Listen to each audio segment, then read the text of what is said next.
안녕하세요, 로이입니다. 역사적인 순간입니다. 코스피가 5천을 돌파했습니다. 국장 상승세가 엄청나죠? 작년 10월 4천을 찍은 지 3개월도 안 되어서 25% 이상 상승하면서 5천을 찍었습니다. 3개월 만에 25%가 올랐으니 이런 상승세라면 26년에도 상승세가 지속되겠죠? 최근 상승세가 가팔랐으니 조금 덜 오른다 가정해서 보수적으로 6개월간 15% 정도 오른다고 보면 연간으로 대략 30% 정도가 오를 것 같습니다. 지금까지 수익을 내고 있었지만 우주의 기운이 국장에 흘러들어오니 추가 자금을 주식 계좌에 넣어서 추가 수익을 만들어야 할 것 같아요. 1억만 있으면 올해 30% 수익이면 3천만 원인데 거의 세후 연봉을 주식으로 찍는데 굳이 일을 해야 할까요? 일 안 해도 행복한 세상이 드디어 오는 것 같아요.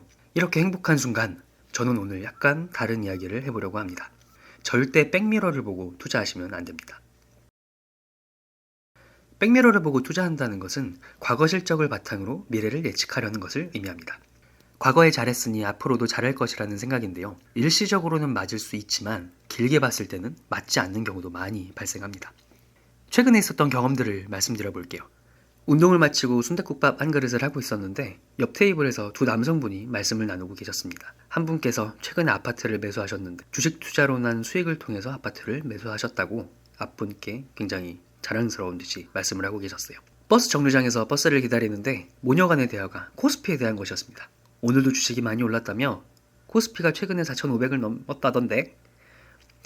이런 일상에서 주식 관련된 얘기들이 오고 가는 사례들이 말해주는 것은 시장이 꽤 과열되었을 수도 있다는 것을 의미합니다. 그리고 이 과열의 한가운데에서 할 수 있는 가장 잘못된 의사결정 중 하나가 나 전업 투자를 해볼까? 라는 것입니다. 백미러 안의 세상이 내가 앞으로 갈 길이라고 착각하는 것과 같다고 할 수 있어요. 왜 지금 전업 투자를 시작하면 안 될까요? 크게 두 가지 이유를 말씀드려보려고 합니다. 주식이 상승하다가도 하락으로 전환되면 멘탈 관리가 정말 어렵습니다. 상승할 땐 모두가 환희를 외치죠. 나도 행복하고 주변도 행복하니 그 공기 흐름에 몸을 맡겨 쭉 상승할 것으로 생각하게 됩니다. 이건 잘못된 게 아니라 자연스러운 현상이에요. 하지만 우리는 각자의 자산을 지켜야 하기 때문에 이성적으로 생각할 필요가 있습니다. 이 세상에는 한 방향으로만 쭉 가는 것은 없습니다. 큰 폭의 상승이 있었던 만큼 하락에 대한 대비도 우리는 반드시 해야 합니다. AI 덕에 상승이 계속될 거라는 그런 원웨이로 방향을 잡는 순간 우리는 하락에 취약해지게 됩니다. 하락이 시작해서 멘탈이 깨지는 순간 정확한 의사결정을 하기가 매우 어려워집니다. 이런 안 좋은 의사결정들이 연속적으로 지속되면 돌이킬 수 없는 결과가 발생할 수도 있어요. 그리고 무엇보다 스트레스를 받고 예민해지면 주변 사람과의 관계, 가족과의 화목도 깨지기가 쉽죠. 자산을 지키고 불려야 할 목적인 가족이 자산 때문에 깨지는 것은 굉장히 모순적인 현상이라고 생각해요.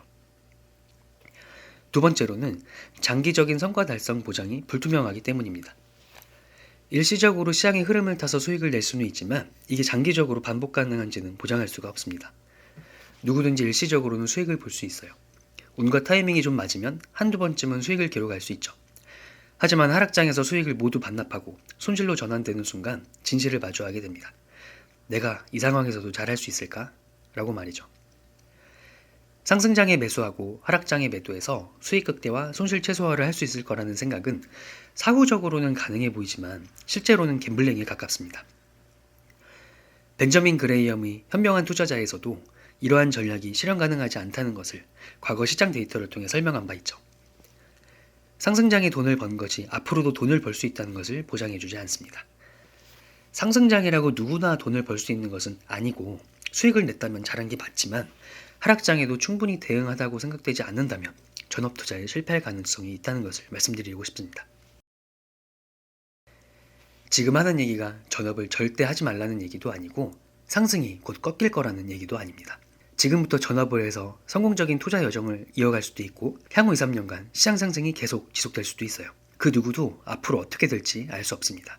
제가 오늘 하려는 얘기의 골자는 전업을 생각 중이신 분들께서 중요한 의사결정을 앞둔 상황에 명확한 기준에 부합해 장기적으로 반복 가능한 상태이지를 점검하자는 얘기입니다.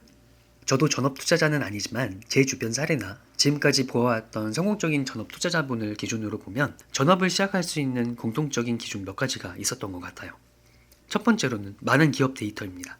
전업 투자를 성공적으로 하신 분들을 보면 기본적으로 엄청난 양의 기업 데이터를 가지고 계셨거든요. 경험적으로 보면 최소 100개 이상의 기업 데이터, 있어서 시장 사이클의 방향에 관계없이 투자 판단을 내릴 수 있는 그런 상태셨던 것 같습니다. 특정 시장 상황에 유리한 기업들의 목록, 특정 환경에 강한 산업 환경을 잘 파악하고 계시다는 말이에요. 그래서 각 상황에 따라서 본인의 유리한 포트폴리오를 운용할 수 있다는 그런 의미이죠. 그리고 산업의 밸류체인을 파악하고 있어서 어느 기업이 어느 상황이 유리한지도 꿰뚫고 있는 경우가 많았습니다. 증익으로 이어질 개연성이 언제 높아지는지, 그래서 언제 투자해야 하는지를 비교적 정확하게 알고 계신 것이죠. 두 번째로는 기본적인 숫자를 잘 파악하신다는 것이었어요. 스캘핑, 그리고 단기 트레이딩이든 중장기 가치 투자이든 성과를 지속적으로 내는 분들을 보면 숫자에 대한 기본 개념과 해석이 가능한 분들이셨습니다. 기업에 대한 현상을 보고 숫자 계산이 가능하다는 의미죠. 이게 가능해야 향후 기업의 이익이 어떤 양상으로 흘러갈지 그려질 수 있습니다. 가장 좋은 주가 상승의 모멘텀은 기업의 이익이고, 이는 투자 방법과는 무관하게 가장 중요한 지표이기 때문입니다. 재무제표나 기사 등 기업 관련 정보를 보고 숫자를 해석할 수 있는 상태여야 한다는 것을 말씀드리고 싶어요. 이 조건을 충족하는 분이시라면 전업 투자를 하시더라도 큰 실패 없이 포트폴리오 운용을 해나갈 수 있을 거라 믿어 의심치 않습니다. 저도 국장이 우주 너머까지 상승하길 바라고 있습니다. 5천에서 멈추는 게 아니라 2만, 3만까지 쭉 오르면 좋겠고, 분명히 오를 거라 믿어 의심치 않아요. 하지만 오르는 과정에서 부침이 반드시 분명히 존재할 것이고, 투자자는 그 부침의 과정을 경험할 수밖에 없습니다. 오늘 내용과 관련된 것을 전업 투자를 준비하시는 분들이 꼼꼼히 한번 살펴보셔서 성공적인 전업 투자 혹은 성공적인 투자 여정을 이어가셨으면 좋겠다는 게 제 바람입니다. 오늘 영상이 도움이 되셨다면 구독과 좋아요 부탁드려요. 감사합니다.